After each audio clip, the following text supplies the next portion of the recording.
ETF index mutual funds నేర్చుకుని stock మార్కెట్లో రాణించాలనుకుంటున్నారా? వెంటనే ఈ నెంబర్కి కాల్ చేయండి. నమస్తే, welcome back to Suman TV. Present మనతో పాటు ఉన్నారు అనలిస్ట్ మందర్ కృష్ణారెడ్డి గారు. నమస్తే సార్. నమస్తే అమ్మ. సార్, రీసెంట్ గా జరిగినటువంటి బస్ యాక్సిడెంట్ ఇన్సిడెంట్స్ మనం మాట్లాడుకున్నాం చాలా వీడియోస్ లో.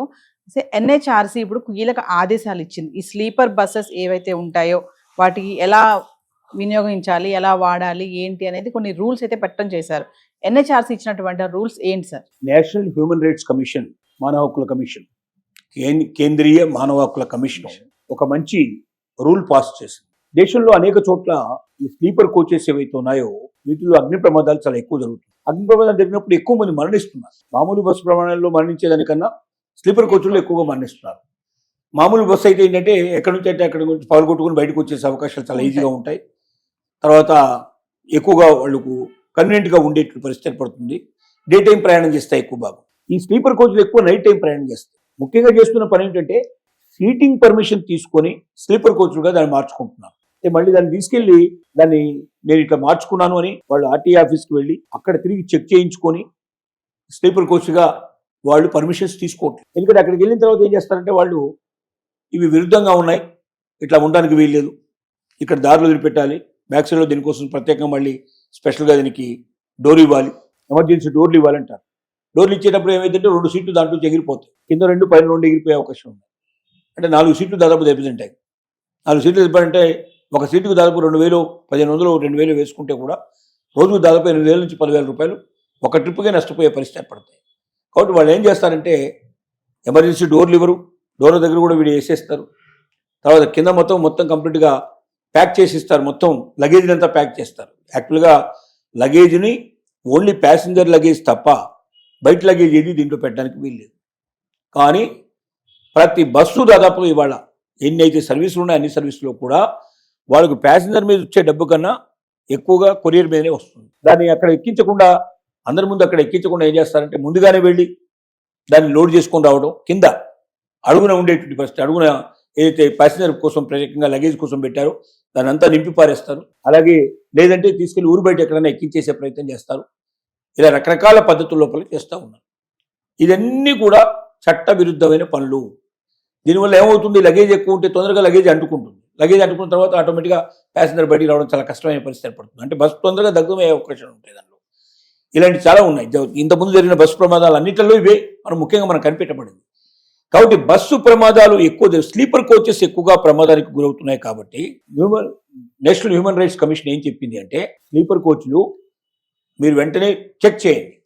ఏ స్లీపర్ కోచ్లు అయితే చట్టానికి విరుద్ధంగా ఉన్నాయో, నిబంధనలకు విరుద్ధంగా ఉన్నాయో వాటిని ఆపేసేయండి. అది నడవడానికి వీల్లేదు అని డెడ్ లైన్ పెట్టేసింది. ఈ రోజున మేము ఇస్తున్నాం, మేము ఇచ్చేటువంటి రూల్ ఇది. ఈ రూల్ని 30 రోజుల్లో దీన్ని అమలుపరచండి. అమలుపరచకపోతే అలాంటిది ఏదైనా జరిగితే ఆ తర్వాత కూడా అలాంటి బస్సులు నడిచినట్టయితే ఖచ్చితంగా వాళ్ళ మీద బాధ్యత, వాళ్ళ మీద యాక్షన్ తీసుకోవాల్సిన పరిస్థితి ఏర్పడుతుందని చెప్పింది. అందుకే ప్రతి ప్యాసింజరు ఏం చేయాలంటే ఇప్పుడు ఖచ్చితమైన నిబంధనలు ఉన్నాయా లేదా, ప్రమాదం జరిగినప్పుడు ఎమర్జెన్సీ డోర్స్ ఉన్నాయా లేదా ఒకటి, రెండోది ఆ మంటలను ఆర్పడానికి వీలయ్యేటువంటి ఏమైనా అగ్నిమాపకు సంబంధించిన సాధనాలు అక్కడ ఉన్నాయా లేదని రెండోది, మూడోది మిగతా నిబంధనలు ఏవైతే ఉన్నాయో అన్నీ కూడా ఏదైనా లగేజ్ దాంట్లో లోడ్ చేశారా అనేటువంటివి, ఇలాంటివన్నీ చూడాలి. అట్లాంటి విరుద్ధంగా ఉంటే మాత్రం వెంటనే ఏం చేయాలి, వాళ్ళు నేషనల్ హ్యూమన్ రైట్స్ కమిషన్ అని ఆన్లైన్లో కొడితే అడ్రస్ వచ్చేస్తుంది, ఫోన్ నెంబర్ వస్తుంది, మెయిల్ ఐడి వస్తుంది. వెంటనే ఆ మెయిల్ ఐడికి ఒక ఫోటో తీసేసి ఆ బస్సుకు సంబంధించిన ఇన్ఫర్మేషన్ ఇచ్చేస్తే, మొత్తం డీటెయిల్స్ అన్ని రాసేస్తే ఆటోమేటిక్గా నేషనల్ హ్యూమన్ రైట్స్ కమిషన్ ఆ గవర్నమెంట్ మీద యాక్షన్ తీసుకునే అవకాశం ఉంటుంది. తద్వారా ఏమవుతాయంటే తగ్గిపోయే అవకాశాలు ఉంటాయి. అట్లాంటివి అట్లా ప్రమాదానికి గురయ్యేటువంటి బస్సులు తగ్గిపోయినప్పుడు ప్రయాణికులు స్వేచ్ఛగా ప్రయాణించడానికి అవకాశం ఉంటుంది, ప్రమాదాలు తప్పుకునే అవకాశం ఉంటుంది అనేది నేషనల్ హ్యూమన్ రైట్స్ కమిషన్ యొక్క ఆలోచన. సార్, రీసెంట్ గా జరిగినటువంటి బస్ యాక్సిడెంట్ ఇన్సిడెంట్స్ మనం మాట్లాడుకున్నాం చాలా వీడియోస్ లో.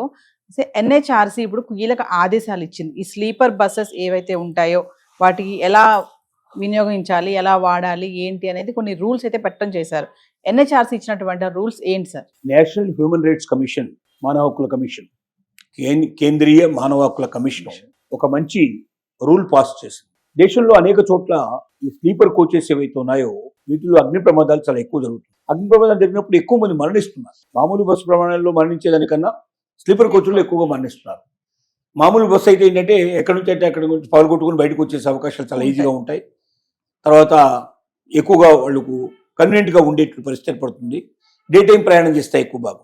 ఈ స్లీపర్ కోచ్లు ఎక్కువ నైట్ టైం ప్రయాణం చేస్తాయి. ముఖ్యంగా చేస్తున్న పని ఏంటంటే సీటింగ్ పర్మిషన్ తీసుకొని స్లీపర్ కోచ్లుగా దాన్ని మార్చుకుంటున్నారు. అంటే మళ్ళీ దాన్ని తీసుకెళ్లి దాన్ని నేను ఇట్లా మార్చుకున్నాను అని వాళ్ళు ఆర్టీఏ ఆఫీస్కి వెళ్ళి అక్కడ తిరిగి చెక్ చేయించుకొని స్లీపర్ కోచ్గా వాళ్ళు పర్మిషన్స్ తీసుకోవట్లేదు. ఎందుకంటే అక్కడికి వెళ్ళిన తర్వాత ఏం చేస్తారంటే వాళ్ళు ఇవి విరుద్ధంగా ఉన్నాయి, ఇట్లా ఉండడానికి వీల్లేదు, ఇక్కడ దారులు వదిలిపెట్టాలి, బ్యాక్ సైడ్లో దీనికోసం ప్రత్యేకంగా మళ్ళీ స్పెషల్గా దీనికి డోర్ ఇవ్వాలి, ఎమర్జెన్సీ డోర్లు ఇవ్వాలంటారు.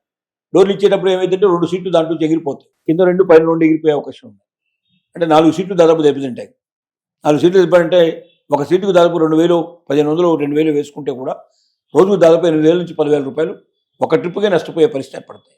కాబట్టి వాళ్ళు ఏం చేస్తారంటే ఎమర్జెన్సీ డోర్లు ఇవ్వరు, డోర్ల దగ్గర కూడా వీడు వేసేస్తారు.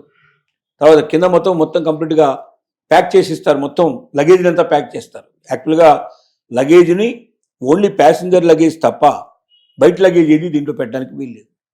కానీ ప్రతి బస్సు దాదాపు ఇవాళ ఎన్ని అయితే సర్వీసులు ఉన్నాయో అన్ని సర్వీసులో కూడా వాళ్ళకు ప్యాసింజర్ మీద వచ్చే డబ్బు కన్నా ఎక్కువగా కొరియర్ మీదనే వస్తుంది. దాన్ని అక్కడ ఎక్కించకుండా, అందరి ముందు అక్కడ ఎక్కించకుండా ఏం చేస్తారంటే ముందుగానే వెళ్ళి దాన్ని లోడ్ చేసుకొని రావడం, కింద అడుగున ఉండేటువంటి పరిస్థితి, అడుగున ఏదైతే ప్యాసింజర్ కోసం ప్రత్యేకంగా లగేజ్ కోసం పెట్టారో దాన్ని అంతా నింపి పారేస్తారు. అలాగే లేదంటే తీసుకెళ్లి ఊరు బయట ఎక్కడైనా ఎక్కించేసే ప్రయత్నం చేస్తారు. ఇలా రకరకాల పద్ధతుల లోపల చేస్తూ ఉన్నారు. ఇవన్నీ కూడా చట్ట విరుద్ధమైన పనులు. దీనివల్ల ఏమవుతుంది, లగేజ్ ఎక్కువ ఉంటే తొందరగా లగేజ్ అంటుకుంటుంది. లగేజ్ అంటుకున్న తర్వాత ఆటోమేటిక్గా ప్యాసింజర్ బయటికి రావడం చాలా కష్టమైన పరిస్థితి ఏర్పడుతుంది. అంటే బస్సు తొందరగా దగ్గమయ్యే అవకాశాలు ఉంటాయి దానిలో. ఇలాంటి చాలా ఉన్నాయి. ఇంతకుముందు జరిగిన బస్సు ప్రమాదాలు అన్నింటిలో ఇవే ముఖ్యంగా కనిపెట్టబడింది.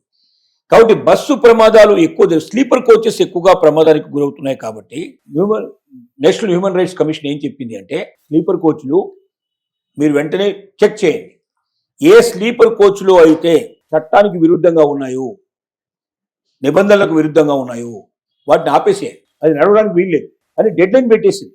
ఈ రోజున మేము ఇస్తున్నాం, ఇది మేము ఇచ్చేటువంటి రూల్, ఇది ఈ రూల్ని 30 రోజుల్లో దీన్ని అమలు పరచండి. అమలు పరచకపోతే అలాంటిది ఏదైనా జరిగితే ఆ తర్వాత కూడా అలాంటి బస్సులు నడిచినట్టయితే ఖచ్చితంగా వాళ్ళ మీద బాధ్యత, వాళ్ళ మీద యాక్షన్ తీసుకోవాల్సిన పరిస్థితి ఏర్పడుతుందని చెప్పింది. అందుకే ప్రతి ప్యాసింజర్ ఏం చేయాలంటే ఇప్పుడు ఖచ్చితమైన నిబంధనలు ఉన్నాయా లేదా, ప్రమాదం జరిగినప్పుడు ఎమర్జెన్సీ డోర్స్ ఉన్నాయా లేదా ఒకటి, రెండోది ఆ మంటలను ఆర్పడానికి వీలయ్యేటువంటి ఏమైనా అగ్నిమాపకు సంబంధించిన సాధనాలు అక్కడ ఉన్నాయా లేదని రెండోది, మూడోది మిగతా నిబంధనలు ఏవైతే ఉన్నాయో అన్నీ కూడా ఏదైనా లగేజ్ దాంట్లో లోడ్ చేశారా అనేటువంటివి, ఇలాంటివన్నీ చూడాలి. అట్లాంటి విరుద్ధంగా ఉంటే మాత్రం వెంటనే ఏం చేయాలి, వాళ్ళు నేషనల్ హ్యూమన్ రైట్స్ కమిషన్ అని ఆన్లైన్లో కొడితే అడ్రస్ వచ్చేస్తుంది, ఫోన్ నెంబర్ వస్తుంది, మెయిల్ ఐడి వస్తుంది. వెంటనే ఆ మెయిల్ ఐడికి ఒక ఫోటో తీసేసి ఆ బస్సుకు సంబంధించిన ఇన్ఫర్మేషన్ ఇచ్చేస్తే, మొత్తం డీటెయిల్స్ అన్ని రాసేస్తే ఆటోమేటిక్గా నేషనల్ హ్యూమన్ రైట్స్ కమిషన్ ఆ గవర్నమెంట్ మీద యాక్షన్ తీసుకునే అవకాశం ఉంటుంది. తద్వారా ఏమవుతాయంటే తగ్గిపోయే అవకాశాలు ఉంటాయి. అట్లాంటివి అట్లా ప్రమాదానికి గురయ్యేటువంటి బస్సులు తగ్గిపోయినప్పుడు ప్రయాణికులు స్వేచ్ఛగా ప్రయాణించడానికి అవకాశం ఉంటుంది, ప్రమాదాలను తప్పుకునే అవకాశం ఉంటుంది అనేది నేషనల్ హ్యూమన్ రైట్స్ కమిషన్ యొక్క ఆలోచన. Thank you.